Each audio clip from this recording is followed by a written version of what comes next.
Authorities in Pima County believe this was no random act. According to the sheriff, whoever entered 84-year-old Nancy Guthrie's home likely knew exactly what they were looking for. The word being used behind the scenes? Targeted. As the search stretches into yet another day, hundreds of investigators remain locked into this case. Leads are being chased down. Evidence is being reanalyzed, and yet the person seen on surveillance outside Nancy's home is still unidentified. Law enforcement admits something troubling. Whoever carried this out made it difficult, very difficult. But there may be a powerful tool investigators are preparing to deploy, one that has cracked cases once thought unsolvable. That tool is called genetic genealogy. If that phrase sounds familiar, it's because it has helped solve decades-old murders, even when traditional DNA databases failed. Here's where things stand right now. Investigators recovered gloves roughly 2 miles from Nancy Guthrie's home. The gloves were tested. DNA was extracted. The sample was entered into CODIS, the FBI's national DNA database. No match. They also recovered DNA from inside Nancy's residence. Officials have not disclosed exactly where it was found or what type of DNA it is. What we do know is this: it does not belong to Nancy, it does not belong to her family, and it also did not match anyone in CODIS. That's significant, but it's not the end of the road. CODIS only contains DNA from individuals who have been arrested or convicted of crimes. That represents a small percentage of the overall population, estimated around 4 to 6%. So if the suspect has never been arrested before, there would be no hit. That's where genetic genealogy comes in. Instead of comparing DNA to criminal databases, investigators compare it to public genealogy databases, the same kind people use to learn about their ancestry or find distant relatives. These databases contain voluntarily submitted DNA profiles from millions of individuals. When investigators upload unknown DNA into that system, they're not necessarily looking for the suspect directly, they're looking for relatives. Even distant cousins can provide a starting point. From there, genealogists build out family trees, sometimes spanning generations, until they narrow down a suspect. It's painstaking work, but when it works, it's transformative. The sheriff also revealed something else that raises eyebrows. He believes the individual seen on surveillance outside Nancy's home had a specific target in mind. That suggests planning, not randomness. Investigators are now tracing items worn by the suspect: a backpack sold exclusively at Walmart, clothing that may have been purchased there, possibly even a ring visible in the footage. There's also a distinctive gun holster and mask that could help narrow down buyers. Agents have reportedly visited gun stores in the Tucson area with photos and lists of names, asking whether employees recognize anyone matching the surveillance image. And then there's the timeline: purchases that may have occurred weeks or even months before the incident. That suggests premeditation. But here's the bigger question: if this was targeted, why? Was it burglary gone wrong? A personal grievance? Something far more complex? And if the DNA inside Nancy's home belongs to the person on that porch, genetic genealogy could change everything. Because in other cases, it has taken investigators from 0 suspects to a full confession. And in the next part, we'll break down one of those cases: a murder that went cold for nearly 25 years until a discarded water bottle sealed the killer's fate. And what happened in that interrogation room may offer a chilling preview of what could happen here. To understand why investigators in the Nancy Guthrie case are considering genetic genealogy, you have to look at how this technology has changed investigations before. One case in particular stands out. In Maryland, a brutal homicide from 2001 sat unsolved for nearly 24 years. The victim, a woman found beaten to death inside her home, had fought desperately for her life. Under her fingernails, investigators recovered male DNA, clear evidence she had struggled with her attacker. That DNA was entered into CODIS. No match. Years passed. Leads dried up. The case went cold. Then came advancements in forensic genetic genealogy. Instead of relying on criminal databases, investigators turned to public ancestry databases, the same ones people use to trace their heritage. The unknown DNA profile from the crime scene was submitted for comparison. There was no direct hit, but there was a partial match, a distant relative living overseas. That distant connection was enough. Genealogists began building out an extensive family tree, working branch by branch, narrowing by geography, age, and gender. Eventually, one name emerged as a viable suspect, someone who had never been arrested, never been in CODIS, and had barely drawn attention during the original investigation. Detectives placed him under surveillance. They waited patiently. At one point, they followed him to an airport. After he discarded a water bottle, investigators retrieved it from the trash. The DNA from that bottle was tested. It was a match to the crime scene sample from 2001. When confronted during interrogation, the suspect initially deflected. He questioned the process. He expressed confusion. He asked for an attorney. But the evidence was overwhelming. Eventually, he pleaded guilty. A case that had been frozen in time for nearly a quarter-century was solved because of genetic genealogy. That's the kind of tool now being discussed in the Nancy Guthrie investigation. If the unknown DNA inside her home belongs to the person seen on surveillance, and if that person has never been arrested before, traditional methods won't identify them. But a cousin might. A distant relative might, and from there, investigators can begin narrowing. Of course, this process isn't instant. It can take weeks, sometimes months, depending on how close the familial match is. A second cousin provides a much stronger starting point than a fourth cousin. But with hundreds of agents assigned to the case and national attention focused on it, resources are not lacking. And that raises an important question. What kind of DNA was actually found inside Nancy's home?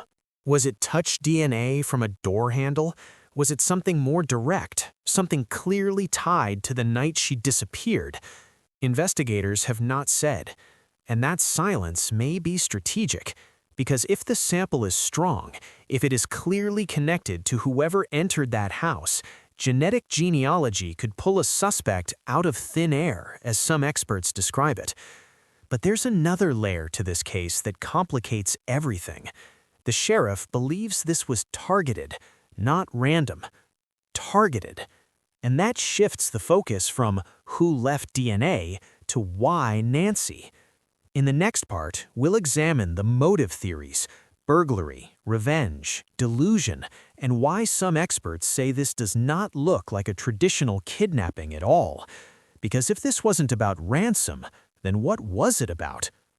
As investigators weigh genetic genealogy, they are also wrestling with something just as critical: motive. The sheriff has described this case as likely targeted, but targeted doesn't always mean what people assume. Targeted could mean Nancy herself was the focus, or it could mean her home was selected for a specific reason. One early theory circulating publicly suggested this may have started as a burglary that spiraled out of control. That would explain forced entry, the confrontation, and possibly the blood evidence reported at the scene. But here's where that theory begins to weaken. If this were purely a financially motivated kidnapping, experts say the behavior doesn't fit the pattern. In most ransom cases, time is everything. The kidnappers make contact quickly, they create urgency, they apply pressure, they demand money immediately. The longer a suspect holds a victim, especially an elderly victim with medical needs, the greater the risk to them. In Nancy's case, communication reportedly came days later. That delay is unusual. Criminals seeking money typically do not want to care for an 84-year-old woman requiring medication and medical attention. The logistics alone create risk, and the longer the delay, the less leverage they maintain. That's why some experts are skeptical that this was a traditional kidnapping for ransom. So what else could it be? Another possibility is revenge, though that word can be misleading. Revenge doesn't always stem from a rational grievance. Sometimes it's perceived. A suspect may believe they were wronged, even if no one else sees it that way. Mental health or delusion can also factor in. In cases involving unstable individuals, motives may not align with logic.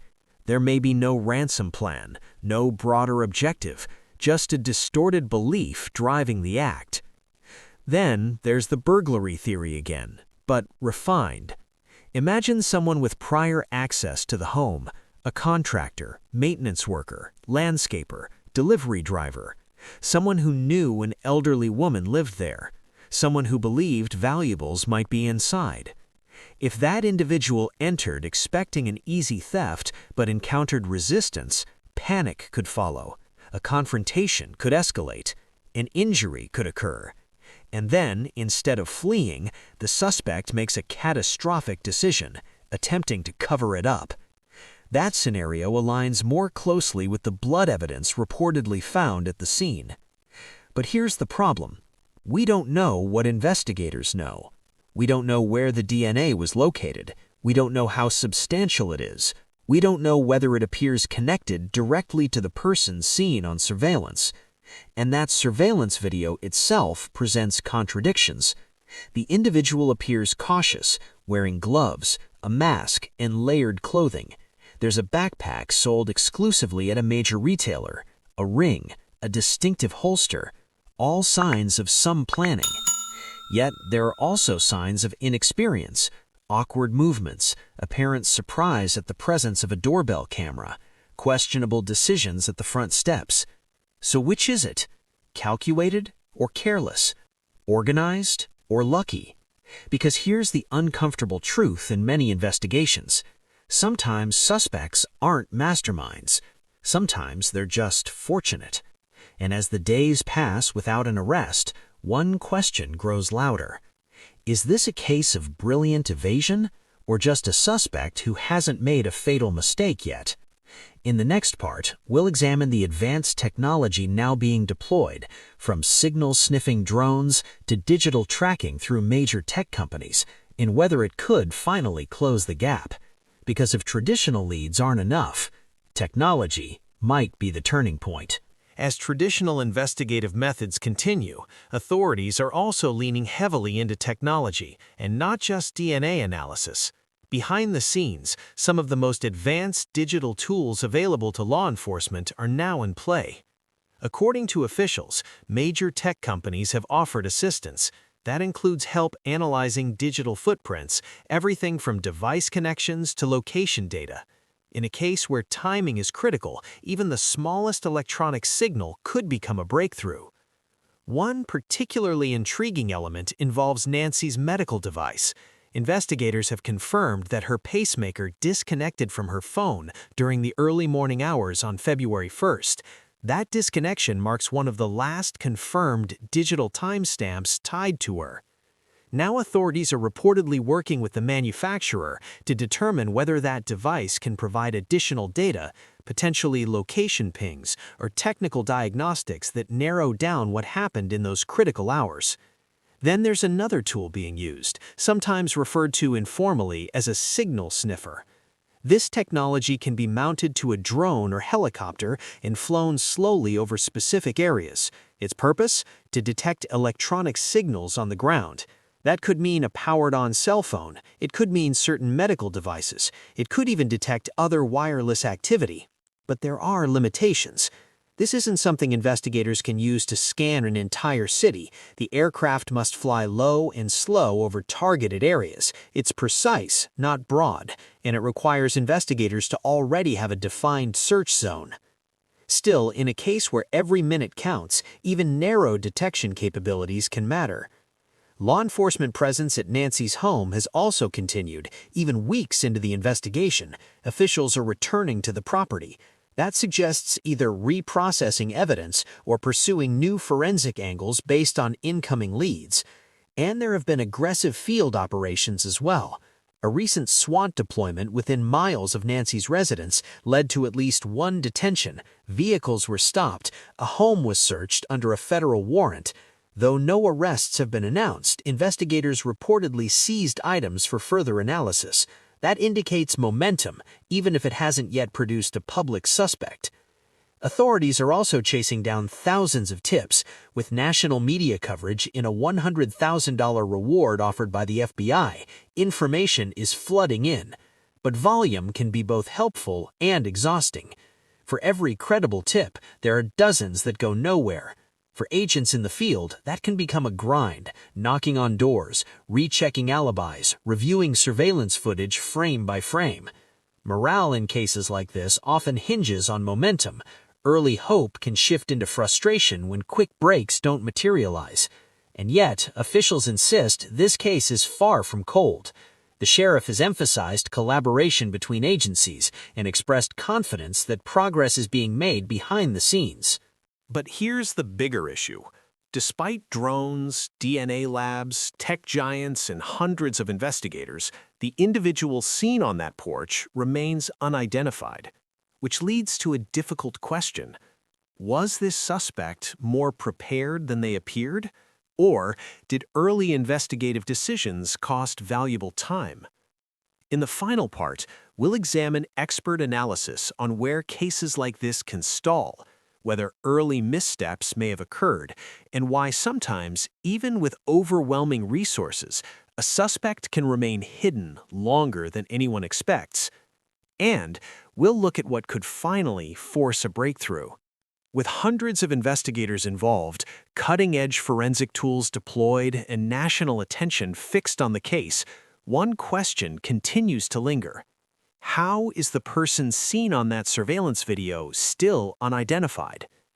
From the outside, the suspect does not appear to be a criminal mastermind. The movements captured on camera suggest awkwardness at times, even surprise at the presence of a doorbell camera. There are moments that feel unpolished, almost impulsive. And yet, weeks later, no arrest. Former investigators often point to a frustrating reality in cases like this. Sometimes suspects aren't brilliant, they're lucky. A mask, gloves, layered clothing, and limited exposure to cameras can dramatically reduce the amount of usable forensic evidence left behind.